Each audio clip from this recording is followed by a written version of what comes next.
जय माता दी दोस्तों, तपोभूमि क्लासेस में मैं अवधेश भदौरिया आप सभी का स्वागत करता हूं।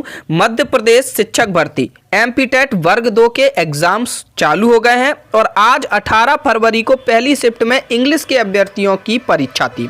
तो दोस्तों उसी का एग्जाम एनालिसिस लेकर मैं आपके सामने आ चुका हूं। इस एनालिसिस के लिए मैं अभिषेक शुक्ला जी जो कि शिवपुरी के हैं उनका विशेष तौर पर आभारी हूं। केवल वही एकमात्र ऐसे अभ्यर्थी हैं जिन्होंने हमें प्रश्नों के बारे में बताया। दोस्तों ये मेरा व्हाट्सएप नंबर है। अगर आप सेकंड शिफ्ट या फिर अगले दिन कभी भी पेपर देख के आते हैं तो हमारे साथ प्रश्नों को शेयर जरूर करें जिससे बाकी के अभ्यर्थियों का भला हो सके।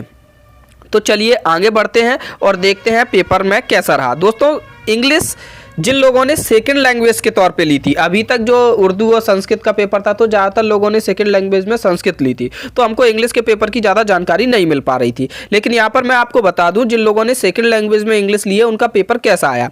दोस्तों सबसे पहले तो 3 पैसेज आए हैं। 3 पैसेज आए हैं, कोई पैसेज 4 नंबर का था, कोई 6 का और कोई 5 नंबर का था। तो टोटल 15 नंबर के पैसेज आए हैं। अब दोस्तों पैसेज में दिक्कत क्या आ रही थी, वैसे कोई ज़्यादा टफ पैसेज नहीं थे, लेकिन दिक्कत ये आ रही थी कि एक पैसेज आपका यहाँ पर ऐसे बड़ा सा दिया जाता है जो व्यापम का पैटर्न है, उसके बाद एक क्वेश्चन दिया जाता है, उसके बाद तुरंत ही लगातार उसी पैसेज से संबंधित 3-4 प्रश्न नहीं आ रहे होते हैं। फिर उसके बाद कुछ प्रश्न के बाद फिर ये वाला पैसेज वाला दूसरा प्रश्न आएगा, फिर तीसरा आएगा। कहो जो प्रश्न लास्ट में पूछा जाना चाहिए वो पहले पूछ दिया जाए, इस तरीके से मतलब अरेंजमेंट था।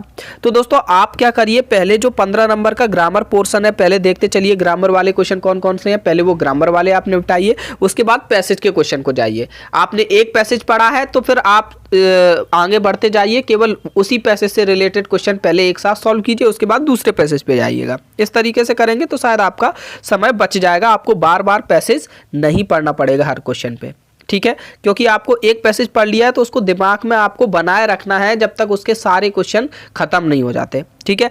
अब दोस्तों जो पैसेज के अलावा क्वेश्चन आए थे वो आपके ग्रामर पोर्शन से थे, ठीक है। आर्टिकल का एक क्वेश्चन था, प्रपोजिशन के 2 क्वेश्चन थे, डायरेक्ट इनडायरेक्ट पैसिव वॉइस, ठीक है, इडियम्स फ्रेजेस, वन वर्ड, इन सभी से क्वेश्चन आए थे।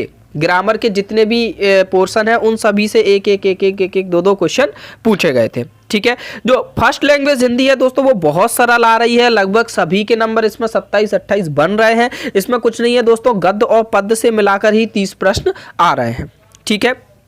अब बढ़ते हैं हम आगे।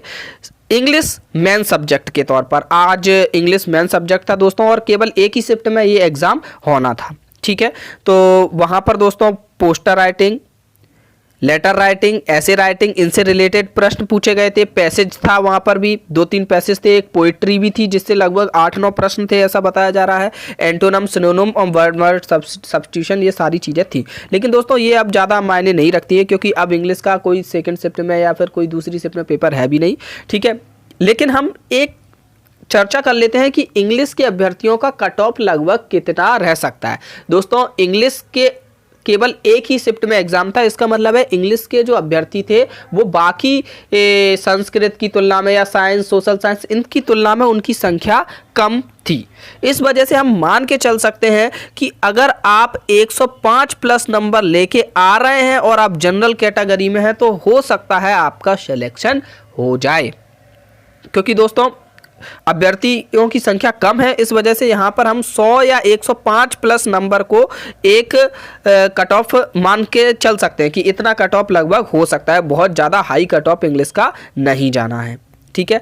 अब आते हैं दोस्तों बाल विकास पर। बाल विकास पर दोस्तों प्रयत्न व भूल का सिद्धांत आया था। पहले दिन भी दोस्तों मैंने आपको थॉर्नडाइक के सिद्धांत जब बताए थे वहाँ पर मैंने थॉर्नडाइक के सारे सिद्धांत आपको लिख दिए थे, ठीक है। और उन्हीं में से ये देखो दूसरे नंबर पे जो सिद्धांत लिखा है प्रयत्न व भूल का सिद्धांत, ये आज की परीक्षा में पूछ लिया गया कि प्रयत्न व भूल का सिद्धांत किसके द्वारा दिया गया है।